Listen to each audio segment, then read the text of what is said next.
Hello नमस्कार मेरे साथियों, जोहार क्लासेज के यूट्यूब चैनल पर मैं आर के कोटेड आप सभी दोस्तों का स्वागत करता हूं और उम्मीद है कि आप सब दोस्त स्वस्थ होंगे और ठीक होंगे। सभी को राधे राधे, जय श्री कृष्ण और जोहार सभी को और नमस्कार सभी को। और जो हमारा जिसमें सेशन चल रहा था दोस्तों, जिसमें राजस्थान के प्रमुख दुर्ग चल रहे थे और दुर्ग में हम लोगों ने आधे जो दुर्ग है वो निपटा दिए थे कल, ठीक है दोस्तों। और आज जो बात करने वाले हैं वो नाहरगढ़ दुर्ग के बारे में विस्तार से अध्ययन करने वाले दोस्तों, ठीक है। तो आज की जो आपकी मोटिवेशन लाइन है वो क्या है दोस्तों, कि लग चुकी है तलब मंजिल की, अब खुद को आग में झोंकना है। ये ठोकरें कहती है मारा जाएगा, लेकिन हौसला कहता है देख लेंगे दोस्तों, ठीक है। खुद के हौसले को मजबूत रखना है। अभी होली भी आ रही है और इस होली के चक्कर में मत पड़ना, बढ़िया से तैयारी करना और अगले साल अच्छे से होली मनाना, ठीक है दोस्तों। होली के दूसरे के साथ साथ फागण मत उड़ा देना आप लोग, ठीक है, फागण के महीने में। तो देखो कौन सा दुर्ग है हमारा। आज जो दुर्ग है, जिस दुर्ग का नाम है नाहरगढ़ दोस्तों। नाहरगढ़ के बारे में हम विस्तार से अध्ययन करने वाले हैं। क्या दोस्तों आप सोच रहे होंगे इसका नाम कुछ और भी, हम तो बुकों के अंदर पढ़ते हैं। आपका हर एक डाउट क्लियर किया जाएगा, बस आप मेरे साथ बने रहो। जो दुर्ग है दोस्तों, जिस दुर्ग का नाम है नाहरगढ़, ये तो सबसे पहले है कहां सर, ये बता दो हमें। तो सबसे पहले ये कहां पर स्थित है दोस्तों, ये कहां पर स्थित है, ध्यान रखना, ये जयपुर के अंदर स्थित है दोस्तों। जयपुर के अंदर कहां पर है ये दुर्ग दोस्तों, तो जयपुर के अंदर स्थित है, ठीक है। जयपुर राजस्थान की राजधानी जयपुर के अंदर स्थित है ये दुर्ग। अब जो देखा जाए दोस्तों, इस जो दुर्ग का निर्माण करवाया गया, वो निर्माण किसके द्वारा करवाया गया तो दोस्तों, इसका जो निर्माण 1734 ईस्वी में सवाई जयसिंह के द्वारा करवाया गया। सवाई जयसिंह के द्वारा, सवाई जयसिंह के द्वारा नाहरगढ़ दुर्ग का निर्माण करवाया गया दोस्तों। अब जो देखा जाए इस नाहरगढ़ दुर्ग का प्राचीन नाम क्या है दोस्तों, तो प्राचीन नाम देखा जाए नाहरगढ़ दुर्ग का, तो इसका प्राचीन नाम क्या है। तो सबसे पहले इसकी प्राचीन नाम, इसका जो प्राचीन नाम है, प्राचीन नाम, इसका जो प्राचीन नाम मिलता है दोस्तों, सुदर्शनगढ़। क्या मिलता है तो ध्यान रखना, सुदर्शनगढ़, या इसी को हम कहते हैं दोस्तों सुलक्षणगढ़। ये जो नाम है वो किसके हैं तो ध्यान रखना, नाहरगढ़ दुर्ग के। खूब बार एग्जाम के अंदर पूछे गए हैं कि सुदर्शनगढ़ दुर्ग किस दुर्ग को कहा जाएगा, किस दुर्ग का उपनाम है। सुदर्शनगढ़, सुलक्षणगढ़, अक्सर पेपरों के अंदर पूछा जाता है कि ये जो उपनाम है किस दुर्ग का है, ठीक है। अब जो देखा जाए इसका नाम नाहरगढ़ कैसे, सुदर्शनगढ़ इसलिए नाम है क्योंकि यहाँ भगवान श्री कृष्ण का मंदिर है। इस दुर्ग के अंदर किसका मंदिर है दोस्तों, भगवान श्री कृष्ण का मंदिर है। और भगवान श्री कृष्ण के हाथों में सुदर्शन है, चक्र है, उन्हीं के नाम पर, उस चक्र के नाम पर इस दुर्ग का नाम रखा गया है, सुदर्शनगढ़ रखा गया था। अब जो देखा जाए, जब इस दुर्ग का निर्माण करवाया जा रहा था दोस्तों, तब होता क्या है कि यहाँ पर एक नाहर सिंह नामक भूमिया करके बाबा रहते थे। नाहर सिंह करके भूमिया बाबा रहते थे। होता क्या है कि इस दुर्ग का जब निर्माण जितना करवाया जाता था दिन में, उतना ही जितना निर्माण करवाया जाता था दिन में, वो है रात को गिर जाता था। जितना बनाया जाता था रात में खत्म हो जाता था, जिस जगह थी वैसे न वैसा। बाद में यहाँ पर एक व्यक्ति से, पंडित से पूछा गया, पुंडरीक रत्नाकर, पुंडरीक विठल या रत्नाकर करके नाम मिलता है। उसके द्वारा बताया कि यहाँ पर एक बाबा है, जिन बाबा का नाम है नाहर सिंह वगैरह रहते हैं, उनको हटाकर यहाँ से, मतलब यहाँ की इनकी नाहरगढ़ जो जगह है, या जिस जगह पर ये दुर्ग बनाई गई जयपुर के अंदर, ये उस जगह पर वो नाहर सिंह भूमिया बाबा तपस्या वगैरह करते थे, और उनको हटाकर उस जगह पर दुर्ग वगैरह बसाने की कोशिश की गई थी। लेकिन नाहर सिंह बाबा के चमत्कार से ये जो दुर्ग है वो जितना बनाया जाता था उतना खत्म हो जाता था रात को। तो बाद में किया क्या कि विठल पुंडरीक के द्वारा उस बाबा को राजी भी किया गया, और बाबा को वहां से नाहरगढ़, मतलब जयपुर जिस जगह पर यह बनाया गया है, वहां से ले जाकर उनको अंबागढ़, एक जगह मिलती है अंबागढ़ के नाम मिलता है, वहां पर उनको भेजा गया। और बाद में यही इसी जगह पर क्या किया गया, ध्यान रखना, नाहर सिंह बाबा की छतरी बनाई गई और इसी उन्हीं बाबा के नाम पर इस दुर्ग का जो नामकरण किया गया दोस्तों। नामकरण कैसे हुआ तो ध्यान रखना, नामकरण किसके नाम पर हुआ तो नामकरण नाहर सिंह भोमिया बाबा के नाम पर या भोमिया के नाम पर, ठीक है। नाहर सिंह भोमिया के नाम पर इस दुर्ग का नाम दोस्तों क्या रखा गया, ध्यान रखना, नाहरगढ़ रखा गया, ठीक है। इसी दुर्ग में नाहर सिंह की क्या स्थिति है दोस्तों तो ध्यान रखना, इसी दुर्ग में नाहर सिंह की छतरी स्थित है, ठीक है। छतरी या इसी को कहा जाता है चबूतरा भी बोला जाता है, चबूतरा किस दुर्ग के अंदर है, इसी दुर्ग के अंदर, ठीक है। अब ये जो दुर्ग जयपुर के अंदर स्थित है, नाहरगढ़ नाम नाहर सिंह भोमिया के नाम पर रखा गया दोस्तों, नाहर सिंह भोमिया। इस जो दुर्ग के अंदर इसकी जो आकृति है वो दोस्तों आकृति कैसी है तो ध्यान रखना, आकृति देखी जाए इसके जयपुर के मुकुट के समान, जयपुर के मुकुट के समान, जयपुर के मुकुट के समान किसकी आकृति है दोस्तों तो ये हो जाएगी नाहरगढ़ दुर्ग। जयपुर के मुकुट के समान किसकी आकृति है, ये नाहरगढ़ दुर्ग की आकृति कैसी दोस्तों, जयपुर के मुकुट के समान, ठीक है। याद रखना, जयपुर के मुकुट के समान किस दुर्ग की आकृति है तो वो हो जाएगा नाहरगढ़। अगर सज्जनगढ़ दुर्ग उदयपुर के मुकुट के समान कौन सा दुर्ग है, मतलब सज्जनगढ़ दुर्ग कौन सा दोस्तों, उदयपुर के मुकुट के समान आकृति वाला दुर्ग कौन सा है, सज्जनगढ़, ठीक है। जयपुर के मुकुट के समान कौन सा है दोस्तों तो ये हो जाएगा नाहरगढ़, ठीक है। अब देखो यहाँ पर नोट में मैं लिख रहा हूँ, आकृति में नोट लगा रहा हूँ और नोट में ये लिख रहा हूँ कि उदयपुर के मुकुट के समान आकृति किसकी है तो ध्यान रखना दोस्तों वो हो जाएगा सज्जनगढ़ दुर्ग। सज्जनगढ़ दुर्ग दोस्तों कहां पर है तो ध्यान रखना, सज्जनगढ़ जो दुर्ग है वो दोस्तों उदयपुर के अंदर है। कहां पर हो जाएगा हमारा, उदयपुर के अंदर, उदयपुर के अंदर, ठीक है दोस्तों, उदयपुर के अंदर। अब जो देखा जाए इसकी आकृति होगी और इसी दुर्ग को कहा जाता है जयपुर की ओर जाता हुआ दुर्ग। एक लाइन और कर देना, जयपुर की ओर जाता हुआ दुर्ग, ये ऐसा किसको कहा जाता है दोस्तों, ध्यान रखना, जयपुर की ओर जाता हुआ दुर्ग किसको कहा जाता है, हमारे नाहरगढ़ को कहा जाता है, ठीक है दोस्तों, नाहरगढ़ को। इसके बाद देखा जाए इस दुर्ग के अंदर और क्या दोस्तों, तो इसी दुर्ग के अंदर एक व्यक्ति आता है जिसका नाम है महाराजा जगत सिंह, महाराजा जगत सिंह। और ये महाराजा जगत सिंह की एक प्रेमिका थी, उस प्रेमिका का नाम था रसकपुर।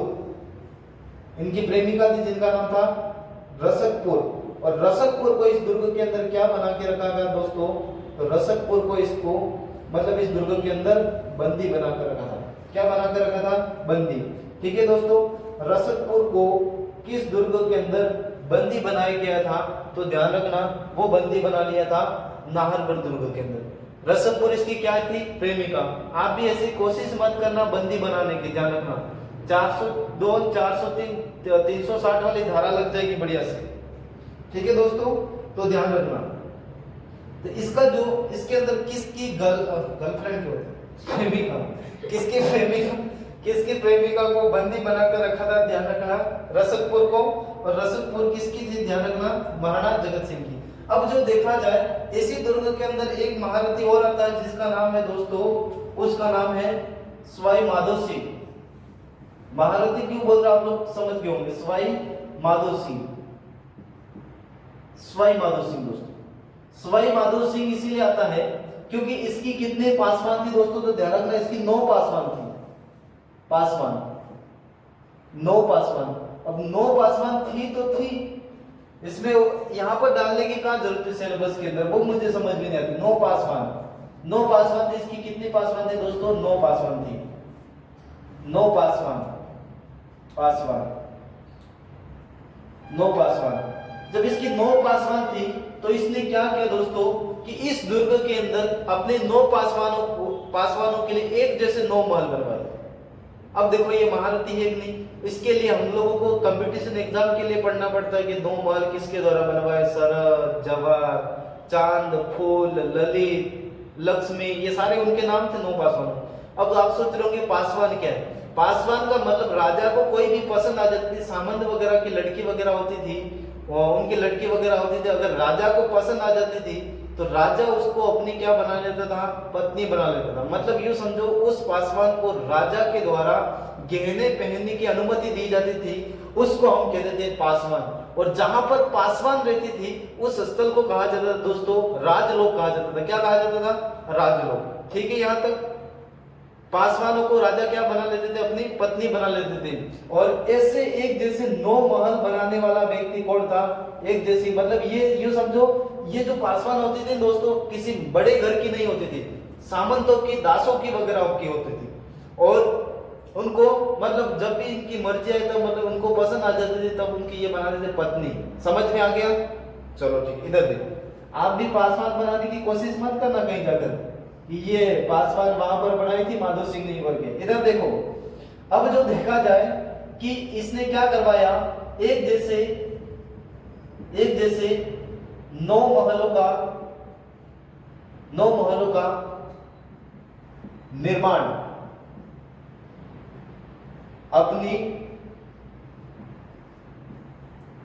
अपनी 9 पासवान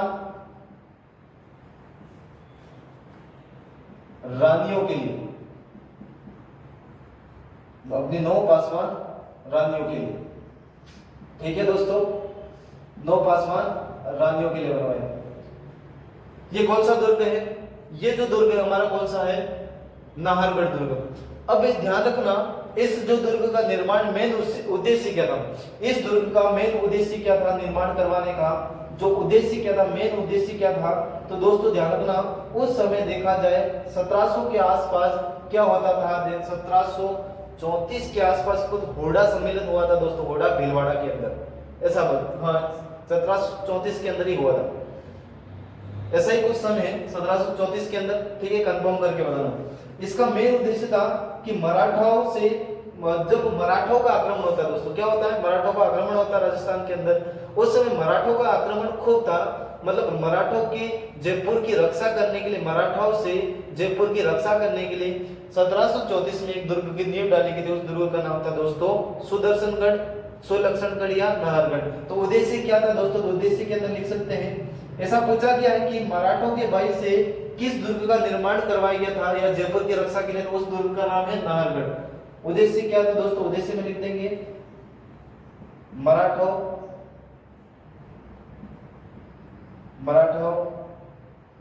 के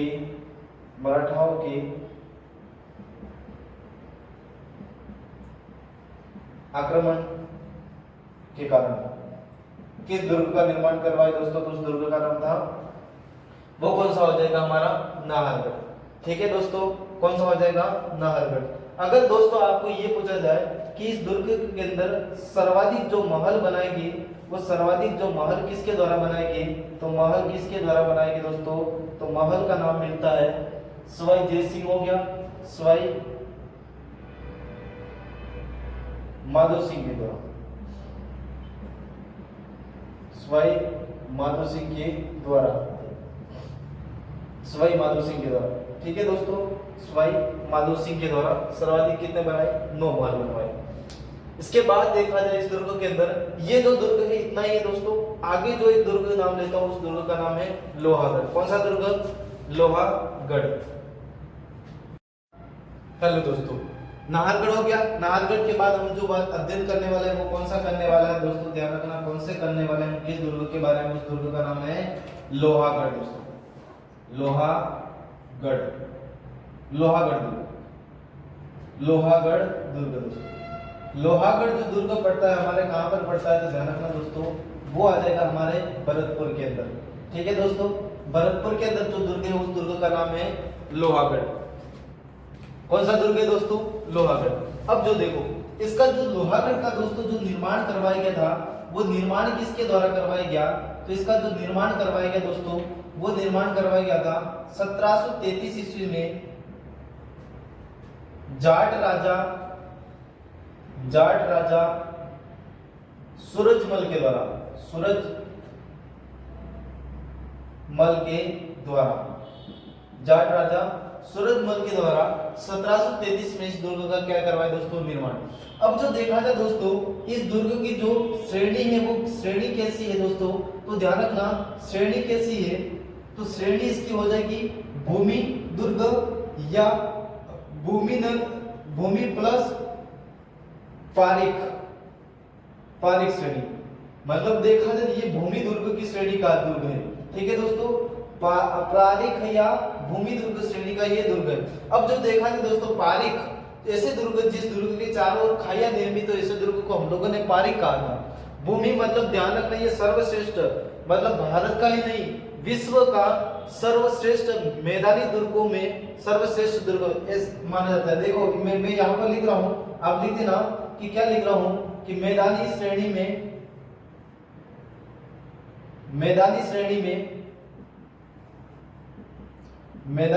में विश्व का सर्वश्रेष्ठ दुर्ग, उदाहरण के लिए, ठीक है दोस्तों, सर्वश्रेष्ठ दुर्ग।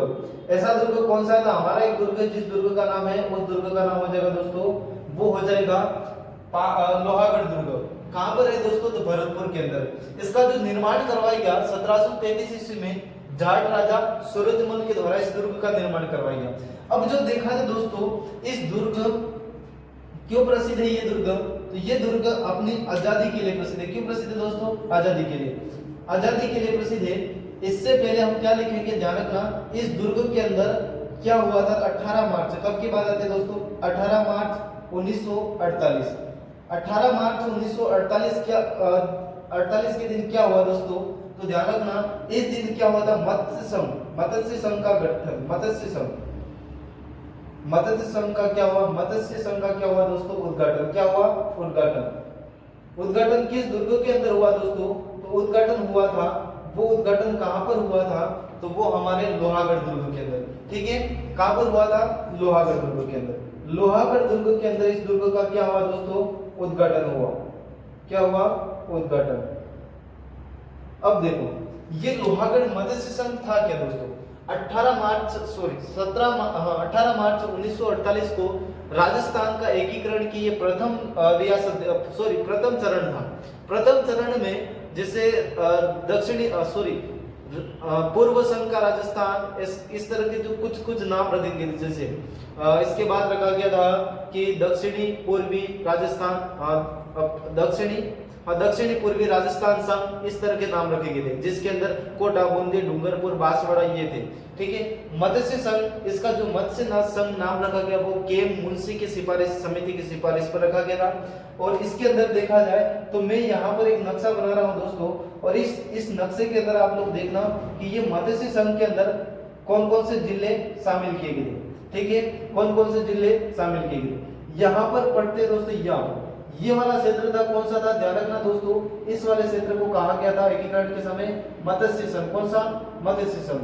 और इसकी जो डेट थी वो डेट क्या थी, 18 मार्च 1948 थी दोस्तों, 18 मार्च 1948 थी। और ये किस दुर्ग के अंदर इसका उद्घाटन किया गया दोस्तों, तो उस उद्घाटन किया गया, उस दुर्ग का नाम था लोहागढ़ दोस्तों। कौन सा दोस्तों, लोहागढ़। और ये जो लोहागढ़ कहां पर है, दिख रहा है, लोहागढ़ कहां पर है, ये रंग दिख रहा है, लोहागढ़ कहां पर है दोस्तों, ये लोहागढ़ कहां पर है, भरतपुर के अंदर। अब जो देख रहा मैं यहाँ पर रियासत बता रहा हूँ, रियासत कौन कौन सी थी दोस्तों, 4 रियासत, जिसके अंदर अलवर, भरतपुर, धौलपुर और एक रियासत और थी, जिस रियासत का नाम था करौली दोस्तों। कौन सी, करौली। ये जो रियासत थी मत्स्य संघ के दौरान थी, और इसका जो उद्घाटन किया गया था दोस्तों इस लोहागढ़ दुर्ग के अंदर किया गया था, ठीक है, ध्यान रखना। इसके बाद देखा जाए ये दुर्ग है अपनी आजादी के लिए प्रसिद्ध है। किसके लिए प्रसिद्ध है, अपनी आजादी के लिए प्रसिद्ध है। आजादी के लिए क्यों प्रसिद्ध है दोस्तों, तो ध्यान रखना, आजादी के लिए इसलिए प्रसिद्ध है, इस दुर्ग को न तो कौन जीत पाए, न तो मुगल जीत पाए और न ही प्लस अंग्रेज जीत पाए। दोनों लोग आए थे, न अंग्रेज जीत पाए और न ही मुगल जीत पाए, इसीलिए इस दुर्ग को कहा जाता है अजेयता। ये दुर्ग अजेयता के लिए प्रसिद्ध है या अपनी आजादी के लिए प्रसिद्ध है, ठीक है दोस्तों। इसके बाद देखा जाए और क्या आजादी यही दोनों थे? नहीं दोस्तों, और भी आक्रमण किया। और किसके आक्रमण किया गया? ध्यान रखना, इस पर आक्रमण किया था अंग्रेज अधिकारी था जिसका नाम था लॉर्ड लेक। Lord lake. और इस लॉर्ड लेक ने इस पर कितने बार आक्रमण किया? ध्यान रखना, 5 बार आक्रमण किया दोस्तों, 5 बार आक्रमण किया। लेकिन ये क्या रहा? असफल रहा था, असफल रहा था। क्या रहा था दोस्तों? असफल रहा था। इस दुर्ग के ऊपर अंग्रेज अधिकारी लॉर्ड लेक के कितनी बार आक्रमण हुए थे? ध्यान रखना, 5 बार आक्रमण हुए, लेकिन 5 बार में भी एक बार भी इस दुर्ग को नहीं जीत पाया। इसीलिए ये दुर्ग अपनी आजादी के लिए, अजयता के लिए प्रसिद्ध है। ठीक है दोस्तों, अब जो देखा जाए, ये जो दुर्ग है, कौन सा दुर्ग है दोस्तों? लोहागढ़। लोहागढ़ दुर्ग मैं यहाँ पर बना रहा हूँ लोहागढ़, यूं समझो ये है एक लोहागढ़ दुर्ग का परिसर। ठीक है, ये लोहागढ़ दुर्ग है। कौन सा दुर्ग है दोस्तों? लोहागढ़। अब ये लोहागढ़ की जो प्राचीर है, ध्यान रखना, लोहागढ़ दुर्ग की जो प्राचीर दीवार या प्राचीर कैसी है तो दोस्तों ध्यान रखना, पक्की है। कैसी है? पक्की। बाकी ये दुर्ग सारा जो बना हुआ वो कैसा बना हुआ है? मिट्टी का बना हुआ है। ठीक है दोस्तों, मिट्टी का बना हुआ ये पूरा दुर्ग, और इसकी जो दीवार है वो कैसी है? पक्की। अब जो देखा जाए, ऐसे ये दीवार है, इस दीवार के अंदर मतलब जो बीच वाला भाग है, इस दुर्ग के चारों ओर क्या मतलब ध्यान रखना, खाइयां बड़ी बड़ी, क्या इस तरह की खाइयां। अब ये खाइयां है, अब खाइयां क्यों बनाई गई थी? ध्यान रखना दोस्तों, खाइयां भी किसी न किसी कारण से बनाई गई।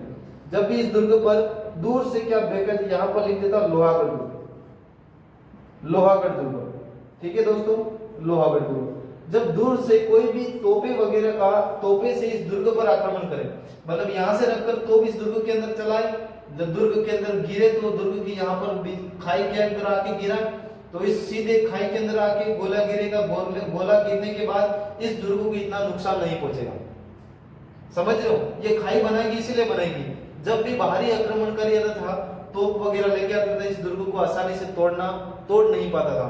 अब जो तोड़ नहीं पाता था, इसीलिए लॉर्ड लेक ने इस दुर्ग पर 5 बार आक्रमण किया।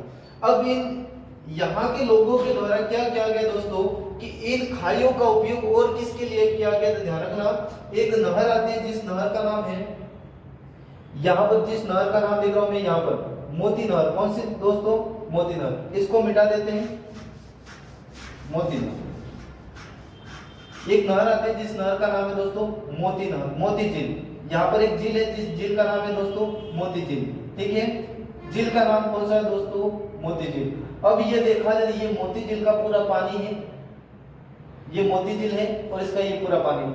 अब यहाँ से इस मोती झील से एक नहर निकाली गई दोस्तों, और ये जो नहर आती है वो कहाँ पर आती है? ध्यान रखना, सीधी जो नहर आती है वो नहर आ जाती है, वो आ जाती है लोहागढ़ दुर्ग के अंदर। कौन से दुर्ग के अंदर आती है? लोहागढ़। इस नहर से दोस्तों क्या आता है? तो ध्यान रखना, पानी आता है, और पानी को इस नहर का नाम कुछ रखा गया, तो सर ध्यान रखना, सुजान गंगा नहर। सुजान गंगा नहर, इसका नाम क्या रखा गया दोस्तों? तो ध्यान रखना, सुजान गंगा नहर रखा गया। ठीक है, मोती झील से एक नहर निकाली गई है, उस जो नहर का नाम है सुजान गंगा नहर, और ये जो पानी आता है वो किस दुर्ग के अंदर आता है? तो ध्यान रखना, ये आता है इस लोहागढ़ के अंदर, फिर ये इसके चारों ओर क्या बढ़ता है? पानी बढ़ता है। ठीक है, तो ये भी पूछा गया कि सुजान गंगा नहर मोती झील से कौन सी नहर निकाली गई दोस्तों? तो उस नहर का नाम याद रखना, सुजान गंगा नहर। ठीक है दोस्तों, अब जो देखा जाए, नहर का हो गया। अब देखो, ये दुर्ग है, और इस दुर्ग के अंदर ये मतलब ये समझो यहाँ पर एक प्रवेश द्वार लगा। क्या लगा है दोस्तों? प्रवेश द्वार। क्या लगा हुआ है यहाँ पर? प्रवेश द्वार। बड़ा सा प्रवेश द्वार लगा है। क्या लगा है? प्रवेश द्वार। ठीक है, ये प्रवेश द्वार यूं समझो, और ये जो प्रवेश द्वार है वो अष्ट धातु का प्रवेश द्वार है। ये लगा हुआ है दोस्तों एक प्रवेश द्वार। क्या लगा हुआ है? प्रवेश द्वार। इस प्रवेश द्वार का नाम मैं इधर लिख रहा हूं। यहाँ पर जो प्रवेश द्वार है, जिस प्रवेश द्वार का नाम है अष्ट धातु दरवाजा। अष्ट धातु दरवाजा या प्रवेश द्वार। ठीक है दोस्तों, अष्ट धातु दरवाजा या प्रवेश द्वार।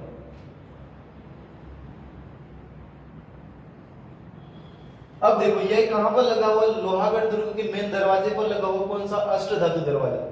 होता क्या है दोस्तों कि जब 1765 ईस्वी में भरतपुर के शासक लोहागढ़ दुर्ग पर शासन करने वाले जवाहर सिंह का दिल्ली पर आक्रमण होता है। कहां पर होता है दोस्तों? दिल्ली पर आक्रमण होता है और दिल्ली पर ये आक्रमण करते हैं और आक्रमण करके मुगलों से जीतकर ये दरवाजा लेकर आते हैं। उस दरवाजे का नाम है अष्टधातु दरवाजा। यही अष्टधातु दरवाजा दोस्तों कभी चित्तौड़गढ़ के अंदर हुआ करता था और यही दरवाजा कभी अलाउद्दीन खिलजी अकबर कुछ लेके ऐसा बताया जाता है। ठीक है, तो ध्यान रखना अष्टधातु दरवाजा वर्तमान में कहां पर लगा हुआ है? लोहागढ़ दुर्ग। और ये अष्टधातु दरवाजा कहां से लाए गए? ध्यान रखना 1765 ईस्वी में जवाहर सिंह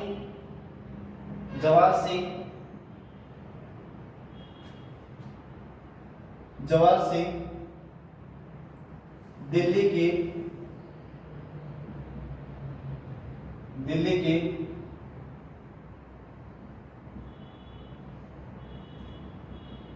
लाल किले से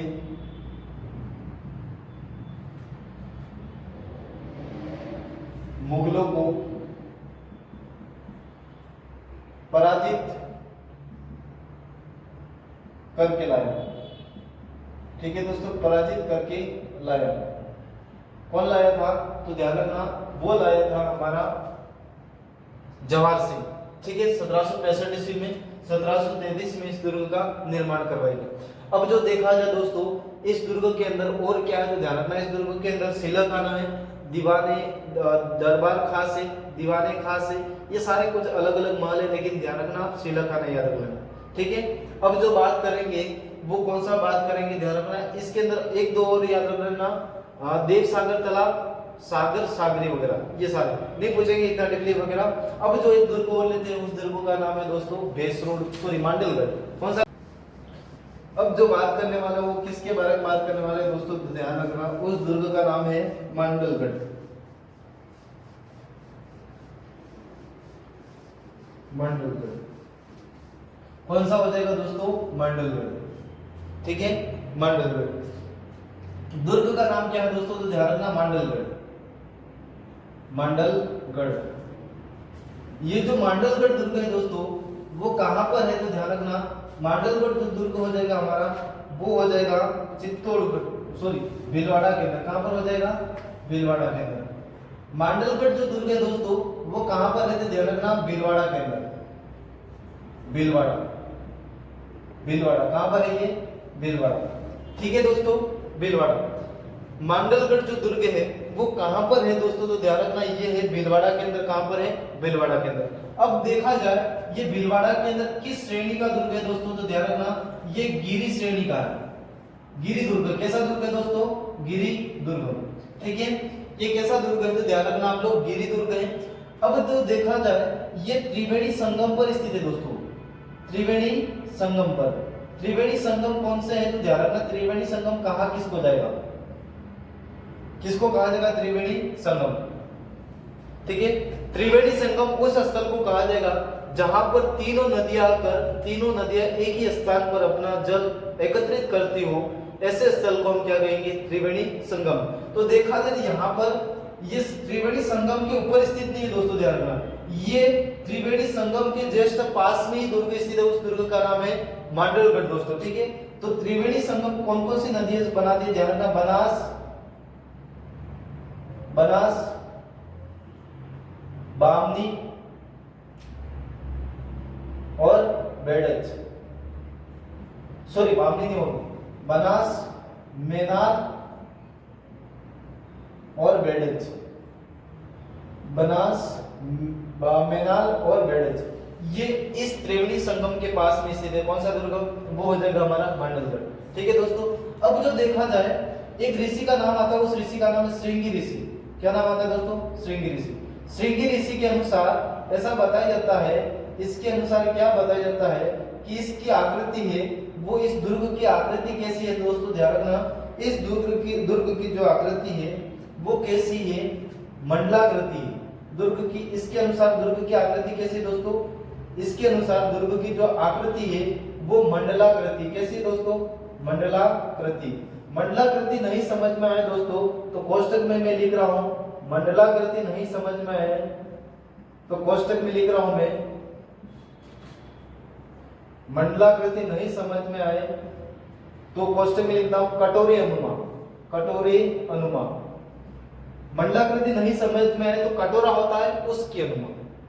ऐसी आकृति होने के कारण, मतलब मंडलाकृति होने के कारण इसका जो नामकरण क्या पड़ा है, नामकरण क्या किया गया दोस्तों, तो ध्यान रखना, इसका जो नामकरण हुआ है वो क्या हुआ है, मांडलगढ़। क्या हुआ दोस्तों, मांडलगढ़। ठीक है, क्या हुआ है, मांडलगढ़। याद हो जाएगा क्या हुआ। श्रृंगी ऋषि के अनुसार इस दुर्ग की जो आकृति है वो कैसी है, मंडलाकृति या कटोरेनुमा है। इसी मंडलाकृति के कारण इस दुर्ग को क्या कहा जाता है दोस्तों, मांडलगढ़ कहा जाता है। अब जो देखा जाए इसका जो वास्तविक जो नामकरण हुआ है वो नामकरण कैसे हुआ है, तो ध्यान रखना दोस्तों, नामकरण करके लिखना आप लोग। नामकरण में क्या हुआ तो ध्यान रखना, मांडिया भील, मांडिया भील के द्वारा 12वीं सदी में निर्मित, कौन सी सदी में दोस्तों, 12वीं सदी में निर्मित इसी मांडिया भील के नाम पर इसका जो नामकरण किया गया दोस्तों वो क्या किया गया है, मांडलगढ़। कौन सा किया गया दोस्तों, मांडलगढ़। कौन सा हो जाएगा दोस्तों, मांडलगढ़। ठीक है, मांडलगढ़ हो जाएगा। ध्यान रखना, इसकी ये क्या कहता है, ये मंडलाकृति मतलब इसकी आकृति होने के कारण या कटोरेनुमा आकृति होने के कारण इसको क्या कहा जाता है, मांडलगढ़। लेकिन जो नामकरण किसके नाम पर किया, मांडिया भील के द्वारा 12वीं सदी में निर्मित है दोस्तों, और इसी मांडिया भील के नाम पर इसका नाम क्या पड़ा है, मांडलगढ़। श्रृंगी ऋषि के अनुसार पूछा जाए कटोरेनुमा ये या बदल। अब जो देखा जाए इस दुर्ग के अंदर होता क्या दोस्तों, कि क्या होता है 1576 ईस्वी में, 1576 ईस्वी में एक युद्ध होता है दोस्तों, और इस युद्ध का नाम है हल्दी घाटी का युद्ध, हल्दी घाटी का युद्ध। और हल्दी घाटी का युद्ध, इस हल्दी घाटी युद्ध से पूर्व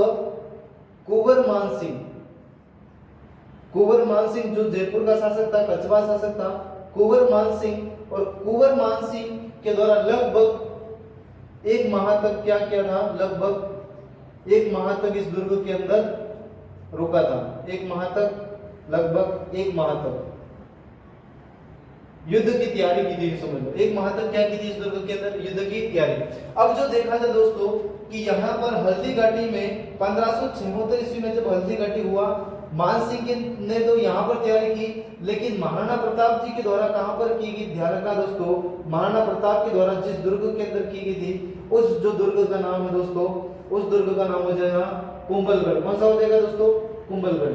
और ये जो कुंभलगढ़ दुर्ग है हमारा, वो कहाँ पर है दोस्तों, तो ध्यान रखना, राजसमंद के अंदर। कहाँ पर हो जाएगा, राजसमंद के अंदर। ठीक है दोस्तों, कहाँ पर हो जाएगा, राजसमंद के अंदर। ये जो किसकी बातें थी हमारी, मांडलगढ़ दुर्ग की। ठीक है, इतनी बातें याद रखना। अब जो देखा जाए यहाँ पर एक तालाब है, जिस तालाब का नाम याद रखना दोस्तों, देवसागर। जलाशय में याद रखना आप लोग, क्या याद रखोगे, ध्यान रखना, देवसागर। देवसागर याद रखना, सागर तालाब भी याद रखना। सागर तालाब के बाद याद रखना दोस्तों, सागरी तालाब भी याद रखना, सागरी तालाब भी याद रखना। सागरी तालाब के बाद याद रखना ऋषभदेव, जैन मंदिर भी याद रखना। और यहीं पर याद रखना दोस्तों, कुंडेश्वर प्लस जालेश्वर महादेव मंदिर,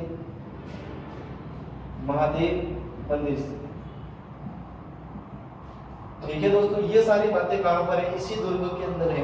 ठीक है, आज की क्लास यहीं तक है।